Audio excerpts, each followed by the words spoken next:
जो बेटी बचाओ बेटी पढ़ाओ के नारे दीवारों पर बड़ी बड़ी अक्षरों में लिखवा रहे हैं और बड़ी बड़ी मंचों से बेटी बढ़ाओ बेटी पढ़ाओ का नारा बुलंद कर रहे हैं, ऐसे लोगों को गौतम बुद्ध से बहुत डर लगता है, क्योंकि वो जानते हैं कि ये हम जो बोल रहे हैं सिर्फ नारा है, जमीन पर हमारे दिल में, हमारे विचार में, हमारे दिनचर्या में ये तो शामिल ही नहीं है। वो खूब अच्छे से जानते हैं, लेकिन जानते हैं कि इतना मनमोहक है, ये इतना ज़्यादा लुभावना है कि सब लोग को महिमा मंडित करके अपनी तरफ लेके आ जाएगा और हमको जो चाहिए वोट तो मिल जाएगा। यही सब बात आप लोग सब कर भी रहे थे। तो हम गौतम बुद्ध की चर्चाएं करेंगे तो फिर स्त्रियों के सशक्तिकरण की बात निकल के आ जाएगी, स्त्रियों के स्वाभिमान की बात निकल के आ जाएगी, स्त्रियों की सुरक्षा की बात निकल कर आ जाएगी, फिर बेटी बचाओ बेटी पढ़ाओ का नारा भी निकल करके आ जाएगा। आएगा कि नहीं आएगा? तो गौतम बुद्ध की चर्चाएं करेंगे तो सत्य सामने निकल करके आ जाएगा। सारी स्थिति परिस्थिति, मुश्किलें, गरीबी, अरीमी, अबीरी, अशिक्षा, बाजारवाद सब सामने निकल करके आ जाता है। इसीलिए जो लोग बाजारवाद, इसीलिए जो नारियों के शक्ति को कम करके यानी कि नारियों को अपमानित करना, यानी सभी शक्ति के स्रोतों पर कब्जा करना, जो ऐसी दृष्टि रखते हैं, ऐसी मानसिकता रखते हैं, वो लोग को तथागत बुद्ध के विचारों से बहुत भयानक डर लगता है। भाई साहब बस जान लीजिए, मैं एक आपको बताता हूँ, बुरा मत मानिएगा। यहाँ कई लोगों की श्रद्धा मंदिरों में होती है, कई लोगों की श्रद्धा अध्यात्म में होती है। आप लोग को पता है कि भारत की इसी धरती पर सैकड़ों यानी कि 100 से ज़्यादा ऐसे मंदिर हैं जिनकी सालाना इनकम 100 करोड़ से ज़्यादा है। कुछ मंदिर ऐसे हैं जिनकी आय को सुनेंगे तो चौंक जाएंगे। जहाँ बड़ा बड़ा लड्डू मिलता है वो मंदिर साउथ इंडिया में बालाजी, तिरुपति बालाजी 1000-1200 करोड़, माता रानी का मंदिर 900 करोड़। और ये 900 साल में नहीं, सालीना, every years they are earning lakhs and lakhs, crore and crore. और ये भी कितना, 500,000 करोड़। आप समझ रहे ये क्या है? आपको लग रहा है कि ये शांति के लिए है, आपको लग रहा है कि इससे पूरा लोक कल्याण हो रहा होगा। वाकई में यदि पैसे से ही लोक कल्याण होता सच में, तो बुद्ध क्यों आते जो नंगे पैर चलते थे? बुद्ध की आवश्यकता क्यों पड़ती जो ऐसे चीवर धारण करके पूरा पैदल चलते थे, चारिका करते थे, अपने विचारों को प्रसारित करते थे? यदि सभी चीजें वाकई में पैसे से होती तो सभी के घर में कभी सरकार मशीन नहीं देती थी, फिर छापते रहो बेटा।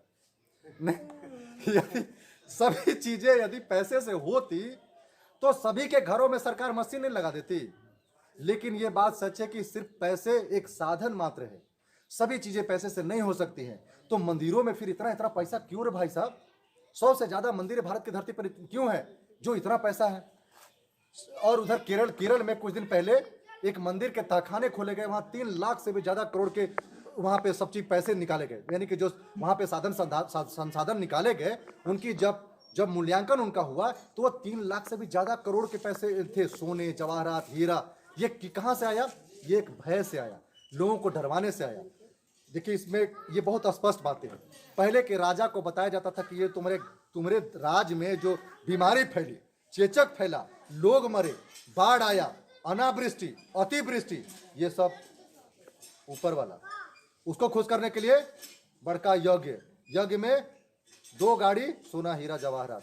वो कहाँ जाएगा? मंदिर में, मंदिर के नीचे तहखाने में। कौन खाएगा? आदमी। कितना साधारण बात है, हम क्यों नहीं समझ पाते हैं? यदि वाकई बीमारी से मुक्ति चाहिए, बाढ़ का नियंत्रण चाहिए, अनावृष्टि अतिवृष्टि से बचाव चाहिए, अरे तो भैया उसके लिए पुल बनाओ, नहर खोदो, अस्पताल खोदो। ये तहखाने में 1 टन पैसा क्यों? भर गाड़ी उसमें सोना जवाहरात क्यों? अंदर क्यों छुपा रखा है? जितने वर्षों के बाद सरकार सुप्रीम कोर्ट का आदेश लेके उधर खोद के निकाल रही है। पैसे की आवश्यकता है, लोक कल्याण के लिए, मानव कल्याण के लिए, जगत कल्याण के लिए दृष्टि चाहिए। जो जरूरी है वो चाहिए। इस गांव में यदि बीमारी फैल जाए तो अस्पताल चाहिए, लोगों को ले जाने के लिए एक एम्बुलेंस चाहिए, यहाँ पे एक सिस्टर चाहिए, ज़्यादा से ज़्यादा डॉक्टर चाहिए। बात मेरी समझ रहे हैं? ये हमारी आवश्यकता है। लेकिन हम सब क्या करते हैं? कुछ दूसरे ही चीज में लग जाते हैं। तथागत गौतम बुद्ध ने बोला सारी समस्याओं के जड़ है, यानी कारण है, उस कारण का निवारण है, निवारण के लिए अपना मार्ग है। तो मार्ग तो चुनते नहीं है, मार्ग तो हम लोगों को उल्लू बनाने में लगा रहे हैं। तो ये सब बातों को बहुत सरल और साधारण तरीके से नहीं समझने के चलते हमारी सारी मुश्किलें हैं। आज तमाम लोग बातचीत कर रहे थे, आरक्षण खत्म हो रहा, SC/ST एक्ट पर कुठाराघात हो रहा। अभी तो राजस्थान में SC/ST एक्ट करिएगा तो उधर जो है कि एंटीसिपेटरी बेल भी मिल रहा है। अनुसूचित जाति जनजाति उत्पीड़न निवारण कानून में एंटीसिपेटरी बेल मिल रहा है, जेल जाने से पहले ही वो बेल लेकर के आ जा रहा है। ऐसा कभी होता था? जिसकी लाठी उसकी भैंस चल रही है, जिसका भैंस उसकी लाठी, या जिसका लाठी उसका भैंस चल रहा, भैंस भी उसी का, लाठी भी उसी का, गोर मट्ठा चल रहा है। तो ये तमाम चीजें चल रही हैं क्योंकि उनको उनका वर्चस्व चाहिए। क्योंकि ये जितने साधन संसाधन उन्होंने जुटा के रखे हैं हकमारी करके, उसका बचाव चाहिए। मैंने आपको बताया था कि ये उनके अस्तित्व का प्रश्न है, क्योंकि उन्होंने जितना सब कुछ फैला रखा है, चाहे जिस तरीके से साहित्य के माध्यम से, मंदिरों के माध्यम से, अपने महल अटारियों के रूप में, अपने उद्योग धंधों के रूप में, ये सब उनके अस्तित्व के लिए जरूरी है, क्योंकि इसी से उनका अस्तित्व है, इसी से उनकी पहचान है। आज अडानी को क्यों माना जाता है? तथागत बुद्ध के चेला होने के नाते, भारतीय होने के नाते, वो एक उद्योगपति है। आज दुनिया में उसकी जान पहचान क्यों है? क्योंकि दुनिया के उद्यमियों में उनका स्थान आता है। सबकी हकमारी करके बहुत पैसा जमा कर लिया है, इसलिए उनकी पहचान है। और गौतम बुद्ध की पहचान लोक कल्याणकारी विचारों के प्रतिपादन के लिए, लोगों के बीच में अच्छी बातें फैलाने के लिए। दारू पीने से जीवन बर्बाद होता है, इससे लोगों को रोकने के लिए। अब देखिए अंतर कितना होता है, दोनों बातें हैं। एक व्यक्ति दुनिया का सबसे ज्यादा पैसे वाला व्यक्ति है, पूरा दुनिया उनका जान गया। लेकिन एक व्यक्ति जो दुनिया को जीने का मार्ग दिखा रहा है, रोग से मुक्ति का मार्ग दिखा रहा है, दुनिया को युद्ध के विभीषिका से, युद्ध करने से रोक रहा है, उसके रूप में जाना जा रहा है। तो ये सब कुछ घुमा फिरा करके विचारों का ही है। बुद्ध के विचारों को हम सब उतना ग्रहण नहीं कर पाए जितना बुद्ध के मानने वालों ने, बुद्ध के विरोध करने वालों ने जितना घमासान होकर के बुद्ध के विचारों पर कुठाराघात किया। हमारे मित्र कह रहे थे कि आज पूरे भारत में बुद्ध के जितने विहार उनको ध्वस्त किया जा रहा है। इससे आगे चलते हुए बुद्ध के विहारों को कई वर्ष पहले पूरी तरीके से ध्वस्त कर चुका है। शायद ही भारत में अभी कुछ बुद्ध विहार बन रहे हैं, एकाध। पूरे औरंगाबाद में इधर देख रहे हैं हम लोग, उधर में सरजू जी पेरियार साहब ने हम लोगों के सहयोग से एक बुद्ध विहार का निर्माण करवाया। कहाँ हर घर में जैसे मंदिर बन रहा है, कोने कोने में बुद्ध विहार बन रहा है। तो बुद्ध विहारों का नष्ट होना वो पुरानी कहानी बन चुकी है, इतिहास बन चुका है। बुद्ध विहार बुद्ध के विचारों के साथ जमीन दो हो चुके हैं।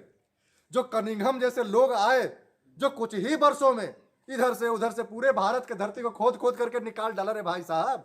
वरना अशोक स्तंभ जिस पर बुद्ध के विचार लिखे थे, सम्राट अशोक के संकल्प लिखे थे, उसको भी भीम गदा बोलता था। ये भीम का गदा था, भीम भांजता था। बाहरे भीम, अरे भीम है, पत्थर पर लिखे हुए शिलालेखों को भीम भांजता था गदा लेकर के। और हम क्या कर रहे हैं? उन शिलालेखों पर लिखे हुए विचारों को जो आज पढ़े जा चुके हैं, पहले तो पढ़ा भी ना जाता था, वो तो कहिए उन विद्वानों का, उनके जिद का, उनके संकल्प का, कि एक एक अक्षर का फोटोग्राफी करके, उसका पेंटिंग कर करके, जमीन पर बिछा बिछा करके एक एक का मतलब निकाल आया। उसी में तो ये सब प्रियदर्शी निकल के आया, सम्राट अशोक। उसी में तो अपना ये तथागत गौतम बुद्ध के निकल करके आए। ये तमाम चीजें एक व्यक्ति के संकल्प से हुआ, कनिंघम, जिन्होंने आर्कियोलॉजिकल सोसाइटी ऑफ इंडिया स्थापित कर दिया। और इतना भारत के पूरी धरती को खोद के कुछ वर्षों में सबके सामने जो हजारों साल से भ्रम था, जो काल्पनिकता थी, उसको सबके सामने रख दिया। और हम 1000 साल में कुछ भी न समझ पाए, भीम का गदा भांजते रहे। अशोक के स्तूपों को हम सब जो है कि काल्पनिकता से जोड़ के देखते रहे। हम सब ऐसे कैसे हो सकते हैं? इतना खराब कैसे हो सकते हैं? इतना कमजोर कैसे हो सकते हैं यार? हम सब बुद्ध के धरती के लोग हैं, हम सब सम्राट अशोक के टाइम के लोग हैं, हम सब मोहनजोदड़ो हड़प्पा संस्कृति के लोग हैं, हम सब श्रमण संस्कृति के लोग हैं, श्रम करने वाले लोग हैं। हम सब इतने कैसे कमजोर हो सकते हैं कि जो बोले हम सब मान ले? अशोक के स्तंभ को कोई भीमगदा बोल दे, उसको हम मान ले। साफ साफ दिख रहा है, इतना बड़ा पूरा एकदम स्तंभ है, उस पर साफ साफ कुछ लिखा हुआ। अरे कम से कम पढ़ नहीं सकेंगे तो कम से कम ये तो नहीं स्पष्ट करेंगे कि ये यही लिखा हुआ है। ऐसा तो नहीं कहेंगे ना। आप यदि किसी चीज को नहीं पढ़ेंगे तो बोलेंगे कि राम राम लिखा हुआ है। ऐसा कैसे हो सकते हैं इतना इस तरीके का? जब यही दृष्टि अपनाने की जरूरत है। जब आप कोई चीजें लिखी हुई पढ़ नहीं सकते हैं तो आप बोलिए कि कुछ तो लिखा है भाई, हम सब पढ़ नहीं सकते हैं। एक्सपर्ट को बुलाइए, जो इसका विशेषज्ञ है उसको बुलाइए। यही 2 लाइन की बातें हैं। जो बात आपको समझ में नहीं आए, जब बीमार पड़े तो इलाज नहीं कर पाते, डॉक्टरवा को बुलाइए, जन्मेजय बाबू को बुलाइए। जिस दिन ये कहना सीख जाओगे, आपकी सारी समस्या का समाधान हो जाएगा मित्रों। तो आप उल्टा करते हैं, बीमार पड़ते हो ओझा बाबा को बुला के लेके आवा, बाबा को पत्रिया लेके आवा, बरसवा नखवा होते। ऐसे उल्टा काम करेंगे तो गड़बड़ा जाएगा। विशेषज्ञ को पकड़ने की आवश्यकता है। जिस बात की आपको जानकारी नहीं है, बुद्ध के विचारों को आप यदि किताबों के माध्यम से नहीं समझ सकते हैं, तो बुद्ध के मानने जानने वाले और उनके विचारों को प्रसारित करने के लिए संकल्पित कई लोग हैं, उनसे जुड़िए, उनको लेके यहाँ पे आइए, उनको समय दीजिए, वरना फिर वही चलता रहेगा। ऐसे ऐसे महिलाएं हमारी वही करती रहेंगी जो करते आ रही हैं, क्योंकि उनको असर नहीं मिला, उनको मौका नहीं मिला। ये मौका कौन लेकर के आएगा? और उस मौके पर कौन यहाँ आमंत्रित होगा? कौन आपसे सच्चाई साझा करेगा? वही ना करेगा जो पढ़ रहा है, जो सुन रहा है, जो उसमें अपना जीवन खपा रहा है। लेकिन कभी ईमानदारी से बोलिए, कभी आप लोगों ने ऐसी आवश्यकता महसूस की? कभी आपने जरूरत महसूस की कि यहाँ एक ऐसे व्यक्ति को लेकर के आते हैं जो इसके बारे में, ये जो भगवान बुद्ध का जो मूर्ति है पुराना, इसके बारे में कोई पढ़े, कोई बताए पढ़ के? कभी जरूरत लगा आप लोग को? नहीं लगा। ये जरूरत अब लगना चाहिए। हम एक दो ऐसे व्यक्तियों को जानते हैं जो पाली भाषा पढ़ते हैं, और जो आपका पुराना काला रंग का पत्थर का मंदिर है उसके नीचे 4-5 गो लाइन लिखा हुआ है, जो बच गया है, जो रगड़ने से खरोचने से नहीं मिटा है, उसको पढ़ने वाले लोगों को मैं लेकर के आऊंगा।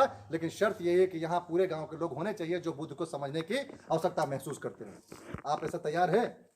तो 5 ऐसे लोगों को मैं लेकर के आ सकता हूँ जो पाली समझते हैं। मैं आज ही कोशिश करूंगा। हमको 1 महीने का टाइम दीजिए, हमको 1 महीने का टाइम दीजिए, लेकिन हमको समय चाहिए लेकर के आने के लिए, लेकिन आपको संकल्प चाहिए हम उपस्थित होने के लिए। साथियों, नेशनल जनमंच को सब्सक्राइब करें, साथ ही बेल आइकन की घंटी को बजाएं।